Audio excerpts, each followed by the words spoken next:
La Voz Universal TV presenta.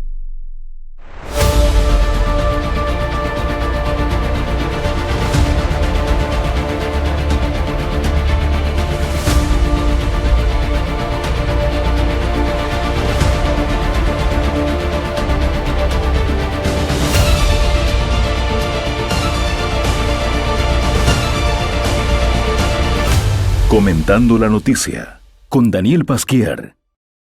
Estamos comentando la noticia, pero esta vez con una oportunidad, casi diríamos, única.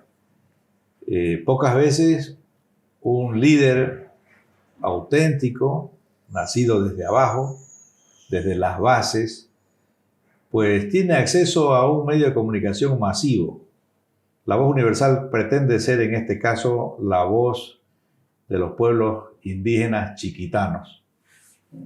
Lázaro Tacó representa desde hace años ya esa corriente joven, nueva, más vital de los ancestros, de las tradiciones, de esa cultura tan viva que hay en el oriente de Bolivia, y que identifica definitivamente lo que es ese proyecto boliviano nacido desde el oriente. Será siempre una alternativa para Bolivia, porque además no hay otro proyecto optimista, positivo y con visión moderna en el país. Lázaro, muy buenos días. Vas a disculpar que te hayamos hecho madrugar, ¿no? Aunque ustedes son madrugadores, ¿eh? No se preocupe. Pero teníamos que aprovechar esta oportunidad para darte la voz, no solamente en la temática ya inmediata, el conflicto de territorio y tierras que hay en Santa Cruz, sino un poquito trataremos de ver la temática general de cuál es la situación de los pueblos indígenas en Santa Cruz. Así que adelante, cuéntanos un poquito la odisea de la lucha por tierra y territorio en la Chiquitanía. Gracias, mi estimado doctor, por esta oportunidad. Sé que últimamente la tecnología gana muchos espacios, muchos terrenos, no solamente local, departamental, nacional, sino a nivel internacional. Pues mi nombre es Lázaro Tacó Laverán. Yo vengo de una comunidad indígena, San Pedro del Cerrito, a 18 kilómetros del municipio de San Miguel de Velasco. Y pues incursionando siempre, ¿no?, en la defensa de los pueblos indígenas. Me tocó vivir como dirigente el 2007, siendo dirigente de la Coordinadora de Pueblos Indígenas de Santa Cruz. Hemos sido responsables de dar seguimiento a la Asamblea Constituyente por los pueblos indígenas de Bolivia. Y tuve el privilegio, la dicha de ganarme una beca, un posgrado en la Universidad Carlos III de Madrid, de España, en temas de Derecho, Gobernabilidad y Cooperación Internacional. Y pues hemos recorrido el mundo, ¿no? Y también puedo decirle de que al comienzo de nuestra dirigencia de los pueblos indígenas, salía don Evo Morales como un proyecto nacional en la cual se crea un pacto de unidad con las Bartolinas, campesinos, colonizadores, el CONAMAT, que son el Consejo Nacional y la CIDOT, que es la Confederación de Pueblos Indígenas de Bolivia, con la única particularidad que las tres primeras, es decir, los campesinos, Bartolinas, son militantes y dueños del movimiento al socialismo, mientras que nosotros hemos sido aliados estratégicos con CONAMAT y CIDOT. No somos militantes del proyecto del Partido al Socialismo y hemos sido aliados estratégicos precisamente para que nuestras normativas, nuestros derechos estén insertos en una nueva Carta Magna, en una nueva Constitución Política del Estado. Pero ¿sabes qué, mi querido doctor? Fue una decepción después que aprobado la Constitución, el 2009, pues viene el primer rompimiento o corte con el gobierno que estaba a la cabeza don Evo Morales por el tema del TIPNIS, porque no podíamos concebir de que teniendo una nueva constitución política del Estado y los derechos de los pueblos indígenas, él pretenda construir la carretera por el medio del TIPNIS, cuando en nuestra normativa dice que se tiene que hacer consulta a los pueblos indígenas cuando se hacen megaproyectos dentro de los territorios indígenas. Pero ahí nos damos cuenta, mi querido doctor y todos los que nos están escuchando, de que el proyecto del movimiento indígena siempre ha sido de tierras bajas, de nosotros, los 34 pueblos indígenas de tierras bajas. Nosotros, desde el 1982, cuando se organiza la Central Indígena del Oriente Boliviano, y la primera marcha en 1990, cuando sale de Trinidad a La Paz, por la dignidad, la vida, por el territorio, ¿no?, y los recursos naturales, fueron, digamos, los primeros momentos del encuentro, si se puede decir, de los pueblos que existíamos, de tierras bajas y tierras altas, en la cual venía una bolivianidad, una multiculturalidad, donde hoy se llama la plurinacionalidad. Sin embargo, ese hecho, digamos, de llegar a la paz se modifica, ¿no? La vieja constitución, la antigua constitución política del Estado, el artículo 1 y el artículo 171, en la cual nos reconocen a nosotros los pueblos indígenas de tierras bajas, ¿no? Y nosotros siempre íbamos marchando por un derecho, otra marcha por otro derecho, y así sucesivamente, que cansado de marchar por cada derecho de los pueblos indígenas, por eso es que en 2002 se toma una movilización de la Coordinadora de Pueblos Indígenas de Santa Cruz de La Paz pidiendo una asamblea constituyente. Es decir, nosotros los pueblos indígenas hemos sido dueños, autores de la nueva constitución política del Estado. Don Evo Morales se roba el discurso de nosotros, posiciona el movimiento indígena a nivel nacional y a nivel internacional, pero como no es de su autoría, no es de él, por eso es que no le entiende cómo hacer respetar los derechos constitucionales, no solamente de los pueblos indígenas, sino de todo el pueblo boliviano. Por eso es que empieza a violar cada derecho constitucional. Y ahí nosotros tenemos que entender que el 2011, cuando él pretende y manifiesta de que quieran o no quieran los indígenas, igual vamos a hacer la carretera. Entonces, cuando dice quieren o no quieran los indígenas, igual vamos a hacer la carretera por el medio del TIPNIS, eso se llama imposición. Eso se llama autoritarismo, ser vertical en ese sentido, cuando la norma dice que primero tenés que consultar a los pueblos indígenas si es que querés hacer un megaproyecto dentro de sus territorios. Además que está respaldado por convenios internacionales, por toda una legislación y tratados reconocidos ya a nivel mundial, ¿no?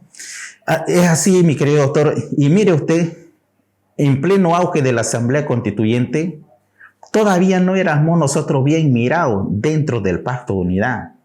Es decir, nos veían nosotros, CIDOT y CONAMAT, como unas organizaciones locas y proponiendo ideas que no venían al caso en el proyecto político del MAS. Y cuando fue el 2007, en septiembre, la Declaración de Naciones Unidas para Cuestiones Indígenas que se aprueba en Naciones Unidas, recién los campesinos, Bartolina y Convencedora, nos buscan, ya somos la monedita de oro, CIDOT y CONAMAT, una conferencia de prensa, el presidente Evo Morales ratifica, digamos, como ley de la República, ¿no?, esta Declaración de Naciones Unidas para Cuestiones Indígenas, y recién ahí nos han respetado, como si vale el término. Pero como vuelvo a reiterar, ellos no le entienden, no son de su autoría. Nosotros somos los que estamos ahí al frente defendiendo siempre los derechos de los pueblos indígenas. Hay un proyecto que es político, que es en realidad el proyecto del movimiento al socialismo. Y hay un movimiento que es de identidad cultural, diríamos de alguna manera recuperar pueblos ancestrales como soberanos en ciertos territorios. Ustedes están en un lado y no están en el proyecto propiamente político, ¿no? Sí, mire usted, por eso es que el 2011, cuando va la marcha de Trinidad a la ciudad de La Paz para frenar y conseguir la ley de protección, ¿no?, del territorio del TIPNIS, a partir de ahí no le gustó a don Evo Morales que hubiéramos tenido esa fuerza contundente y empieza a dividirnos. No solamente dividió a nivel nacional, sino a nivel departamental, local, regional, comunidades e incluso hasta familia.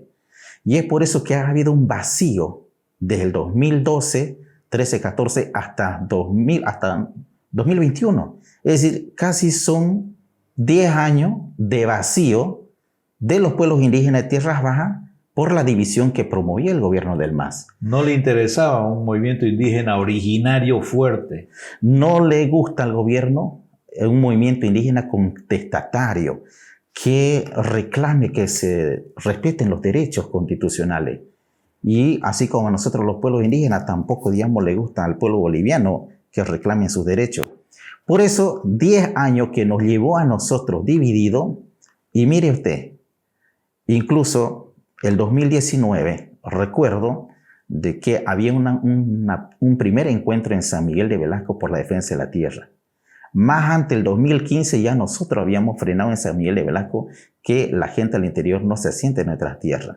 Entonces, 2019, primer encuentro, se bloqueó también en Roboré.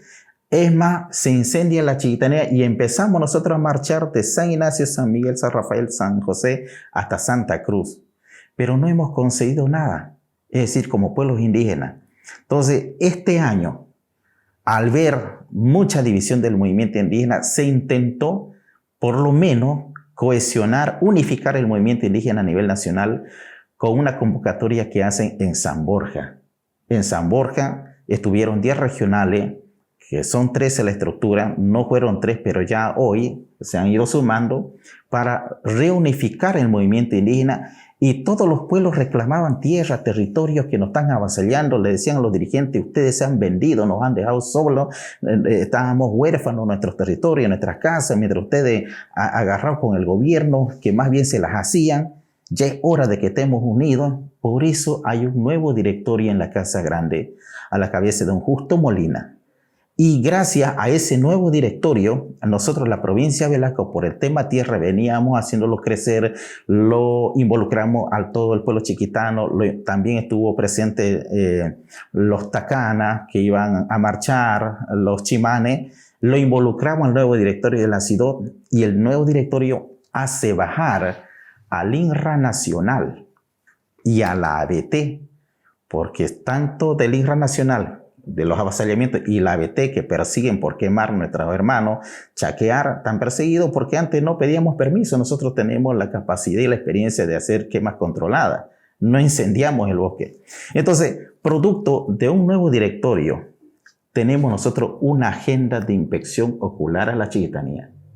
No solamente a la Chiquitanía, tenemos nosotros a los 5 pueblos indígenas de Santa Cruz, a los ayoreos, los guarayos, los guaraní, en la cual el INRA departamental de Santa Cruz hemos tenido una agenda para entrar el mes de julio a hacer una inspección ocular comenzando en la Chiquitanía. Entonces, al conocer los campesinos, los interculturales, las Bartolinas, que nosotros íbamos a entrar a una inspección ocular a la Chiquitanía, entonces ellos lanzan una instructiva a sus afiliados de su sindicato diciéndole, vayan, copen las tierras, los que tienen resoluciones de asentamientos humanos, porque dentro de un mes va a entrar el INRA a hacer una inspección ocular. Nosotros teníamos que llevar el alto comisionado, ¿no?, de Naciones Unidas, Derechos Humanos, también nuestro Tribunal de Justicia Indígena que nos acompañe. Entonces, toda una comisión a hacer la inspección ocular. Entonces, fue por eso que durante este tiempo ha habido muchos conflictos de avasallamiento, porque los sindicatos campesinos interculturales Bartolinas instruyeron copar las tierras que tienen resoluciones de asentamiento emitidas por el INRA nacional. Y es por eso que nosotros empezamos a reaccionar y nosotros, por lo menos personalmente en San Miguel de Velasco, ya pasó, digamos, la raya de que nos atropellen y nosotros hemos decidido desalojar con nuestras propias normativas. Nosotros hemos... Eso es muy importante, Lázaro. A ver, relátalo con cierto detalle, cómo ustedes al final se convierten en los defensores del territorio que llamamos cruceño. Sí, nosotros, por ejemplo, ya hemos tenido una jurisprudencia aplicando la justicia indígena que tiene igual jerarquía que la justicia ordinaria. Artículo 179, parágrafo 2, precisamente, ahí nosotros hemos tenido la experiencia en el TICNIS. Resulta que un cocalero va a hacer una asamblea en medio del TICNIS de los indígenas. Allá no son caciques, le llaman corregidor de cada autoridad de cada comunidad. Entonces lo que hicieron ellos fue chicotearlo a don Gumersindo Pradel. Don Gumersindo Pradel, con la señora que era dirigente de la CIDOT, nos demandan. Y entonces nosotros le hemos creado el conflicto de competencia. Estábamos ya demandados, 88 días autoencerrados en la oficina de la subcentral del TICNIS, don Adolfo Chávez, don Fernando Vargas, don Pedro Núñez. Y entonces un memorial que se va al Tribunal Departamental del Beni se rechaza y se va al Tribunal Constitucional de Sucre, y después de 88 días tenemos nosotros la sentencia que nosotros teníamos razón de ser juzgados bajo la justicia indígena porque todo lo que ha sucedido sucedió en territorio indígena. Fue por esa razón que yo le expliqué a los hermanos de San Miguel Chiquitano, le hemos dicho, nosotros vamos a ir a desalojar, vamos a utilizar nuestra jurisprudencia que ya tenemos y por lo tanto vamos a tener que aplicar la justicia indígena si es que la justicia ordinaria no está a nuestro favor. No respalda. Entonces, cuando nosotros llegamos a San Miguel, gracias al presidente del comité cívico, faltando 500 metros para llegar al lugar de desalojo, entonces él regresa y dice, hermano Lázaro, está todo en sus manos de ustedes. Es mucho poder que tienen bajo su jurisdicción. Anoche leí, dice, la Constitución y otras normativas, son ustedes. Entonces nos hemos puesto de acuerdo que ellos vayan como veedores, como observadores, como testigos y que nos dejen actuar a nosotros los indígenas dentro de nuestra jurisdicción territorial. Porque también habíamos conocido nosotros que en Roboré, cuando fueron las autoridades a desalojar, al día siguiente fueron demandados toditos.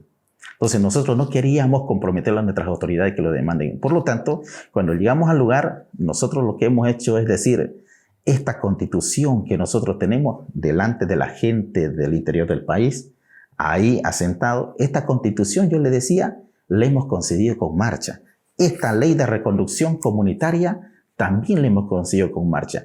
Y en el artículo 2 de la constitución dice que nosotros tenemos el dominio ancestral territorial. Hay dos características ahí del artículo de la constitución. Habla de la preexistencia y de la ancestralidad. Es decir, nosotros tenemos el dominio ancestral territorial sobre nuestra jurisdicción. Y el artículo 43 de la Ley de Reconducción Comunitaria dice que nosotros tenemos la prioridad, los oriundos del lugar, los que viven, la prioridad, la adaptación de tierras fiscales para los pueblos indígenas. Importantísimo este subrayado de Lázaro Tacó. No solamente para ellos, los indígenas, sino para toda la sociedad cruceña y boliviana. Tienen que respetarse los derechos. Si queda algo del Estado de Derecho en Bolivia, hay que empezar por respetar la Constitución y toda esta normativa que está respaldada no solo a nivel nacional, sino a nivel internacional. El valor que tienen los indígenas en la defensa del territorio es, diríamos, la gran garantía de que un proyecto de Bolivia a futuro, pues tenga futuro.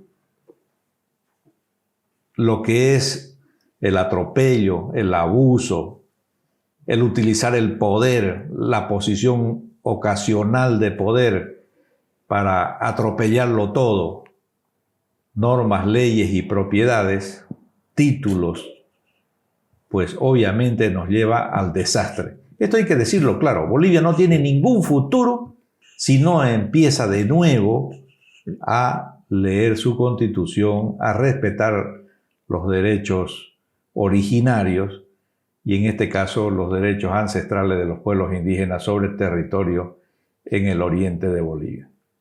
Muy bien lo ha dicho Lázaro, hay 36 pueblos en el oriente. 34. o 34. 2 de Occidente. Y hay 2 en Occidente. Serán más, serán menos, lo que sea. También podríamos decir son ignorantes o no son ignorantes, si podemos empezar a distinguirlo. Pero son 34 pueblos con su cultura, con su tradición, con sus costumbres y profundamente arraigados en sus propias áreas de influencia, en sus propios territorios. No podemos olvidar que el origen de Santa Cruz es un mestizaje, como decían los historiadores, algunos historiadores, reconocido en la primera noche. No podemos olvidar de que el futuro, repito, de una Bolivia que tenga perspectivas adelante, nace en el Oriente, nace con los pueblos del Oriente, nace con los pueblos indígenas y fundamentalmente con los pueblos estos chiquitanos, que bueno, están dando la cara por esta tierra y por este territorio. En este momento, Lázaro, nuevamente el abuso de poder, nuevamente un proyecto político tratando de imponerse a un proyecto que es cultural y diría bienvenido y amado por el mundo entero, porque es lo que casi en todo el mundo se está defendiendo, se está luchando por conservar. ¿Cómo ven ustedes el apoyo de, diríamos, la sociedad no indígena en el Oriente? Las instituciones, las autoridades, qué significa la prefectura, los municipios, ¿cómo lo ven? ¿Cómo ven el movimiento cívico? Detrás, en contra, en contramarcha, juntos. ¿Cómo está yendo esto, Lázaro? Referente a todas las instituciones de Santa Cruz, todo el mundo está preocupado, solo que hace falta ese engranaje que se puede decir entre instituciones, ese engranaje se puede decir incluso entre ciudad y campo para poder hacer una defensa completa, una defensa en conjunto, ¿no? de todo lo que se refiere a los pueblos indígenas de Santa Cruz. Quizás, digamos, hace falta a través de las instituciones un acercamiento más, como se dice, fluido, ¿no? Una fluidez para ir a entendernos la idiosincrasia que tenemos nosotros como pueblos indígenas, para hacer un poco, abrir los ojos y que nuestra sociedad, nuestra institucionalidad vayan entendiendo nuestra vivencia, nuestra forma de ser, y quizás ahí cuando lo entendamos todo pueda haber una fuerza contundente en la cual podemos frenar entre todos, los cruceños, los chiquitanos, los pueblos indígenas, el avasallamiento de tierra en nuestros territorios. Ustedes se encuentran, para los pueblerinos, en el monte, en el bosque. ¿Tienen allá escuela? ¿Tienen algún centro de salud? ¿Qué condiciones de trabajo tienen? ¿O están a la antigua, digamos? Sí, nosotros poco a poco, como se dice, la sociedad es cambiante, la civilización también, vamos teniendo ciertos beneficios, si se quiere, digamos, en nuestras comunidades, ¿no? Por ejemplo, hay tendido eléctrico. Bien. Ya hay escuelitas, ¿no? Hay postas sanitarias o centros de salud, ¿no? Lo que hace falta en nuestra comunidad es precisamente la producción. Nos ha azotado en la chiquitanía también bosque seco chiquitano. Nos ha azotado porque ha habido estos últimos tiempos los cambios climáticos, las estaciones del año ya no son marcadas, ¿no? Y la producción que realizan nuestros hermanos indígenas y comunidades son todavía con herramientas precarias, con el machete, con el hacha, el trazado, ¿no? Y la pala. Entonces, como que producen, no en gran escala, producen para subsistencia. Para subsistencia. Y si viene la sequía, se quedan sin nada, se quedan decepcionados, desesperados. Y es por eso que ha habido mucha migración a las ciudades para obviamente buscar el pan de cada día para la familia. Entonces hace falta un sistema de producción en la chiquitanía que vaya acompañado incluso con riego, ¿no? Porque hay que, el agua, la sequía, eso. Pero no van a entrar a la soya, no van a entrar a la... No. ¿Ustedes qué buscarían? El bosque seco chiquitano Madera. está catalogado más, digamos, como un área forestal y ganadera, ¿no? En el campo de la agricultura se hace en pequeña escala o poco para la subsistencia, pero necesitamos nosotros que en lo poco que se produzca, que vaya acompañado, digamos, con este tipo de riego, no sé, de cavar pozos, que tengamos agua para rociar o bueno, y tengamos nosotros, porque hay necesidad. No todos se dedican a la madera, no todos se dedican a la agricultura. Nosotros los pueblos indígenas generalmente nos dedicamos generalmente a la agricultura. Hay otros que no son indígenas, que son chiquitanos, pero que se dedican a la madera, se dedican a la ganadería y nosotros netamente a agricultura. Y es ahí que en la agricultura nosotros siempre hemos pedido a los diferentes niveles de gobierno esa ayuda que nos brinden, no solamente que nos traigan un proyecto, sino que vaya acompañado siempre con la parte técnica para que eso sea sustentable en el tiempo. Un premio Nobel de literatura como Mario Vargas Llosa estuvo por esas tierras hace unos años y decía en síntesis, ¿no?, que él había visto culturas vivas. Eso tiene una trascendencia enorme desde el punto de vista cultural, turístico, altamente explotable desde el punto de vista económico. Algunos proyectos como la música barroca, chiquitana, que ha sido de tanto éxito a nivel mundial, sigue avanzando, está paralizado, siguen saliendo los artistas de los pueblos chiquitanos.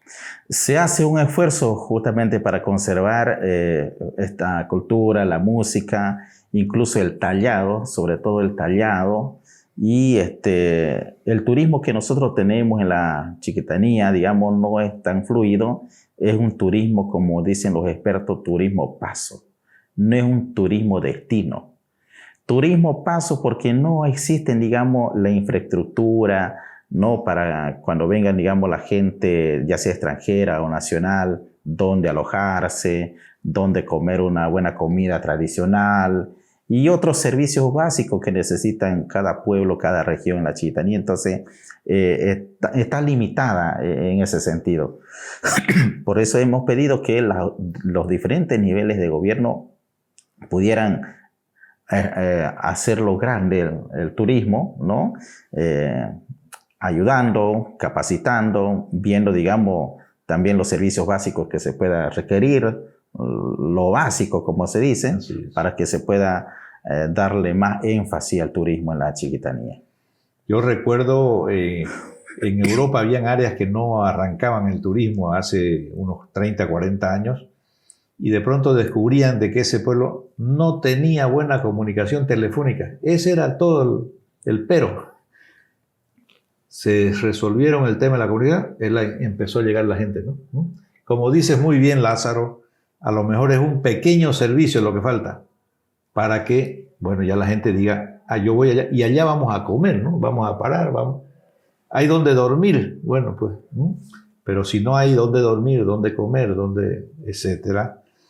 El pueblo chiquitano, con la amabilidad que tiene, como que se presta, para una industria sin chimeneas.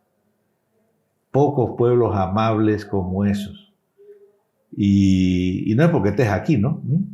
Sino porque generalmente uno llega y es bien atendido, bueno, es bien recibido, ¿no? No hay caras hoscas, no hay rostros duros, no hay amenazas, ¿no? Y da gusto ver correr a los chicos por la calle, ¿no? Hay patapilas, ¿no? Sí. Eso. Hay muchísimo para una entrevista de horas con Lázaro Tacó. Nos quedamos con las ganas de, por supuesto, de continuar esta charla, esta entrevista. La vamos a seguir en otro momento. Vamos a darle los espacios, porque si hay algo nuestro sí algo nuestro que sentimos en lo hondo son los pueblos indígenas del Oriente. Y es un desafío para la sociedad cruceña entender este proyecto. No es un proyecto ajeno a lo que va a hacer Santa Cruz o puede ser Santa Cruz. Tiene que ver radicalmente con las perspectivas de un futuro mejor para los pueblos del Oriente. No podemos olvidarnos de que Santa Cruz sin los indígenas orientales no es proyecto Santa Cruz. Será cualquier cosa, ¿no? Un proyecto de comerciantes, de oportunistas, de platistas, a lo mejor gente con mucho éxito en el comercio, etc. Pero no será un proyecto que tenga vida, que tenga alma. Eso solamente va a ser posible con una unidad, una comprensión de lo que son las culturas del Oriente. Lázaro, muchísimas gracias por estos minutos y bueno, estas puertas abiertas para cuando vuelvas por acá, cuando quieras, nos pegas nomás una llamadita. Muchas gracias, querido doctor, y todo el equipo que lo acompaña, su amable audiencia que se extiende por todos los rincones del mundo. Y bueno, siempre vamos a estar nosotros ahí al frente defendiendo los derechos de los pueblos indígenas frente a un gobierno que quiere acabar con nuestra cultura, que quiere hegemonizar su proyecto político del MAS para ganar adeptos, incluso municipios locales, en la cual eso perjudicaría a nosotros, la nación chiquitana, y a todos los pueblos indígenas de Santa Cruz. Y es por eso que tenemos nosotros el desafío, el reto y la responsabilidad, ya que tenemos algo de conocimiento, poder nosotros llegar a nuestras comunidades, a nuestros pueblos, para que ellos también conozcan las normativas, se apropien de ellas y defiendan nuestro propio territorio. Muchas gracias, mi querido doctor, y será hasta otra oportunidad. Esto ha sido Comentando la Noticia.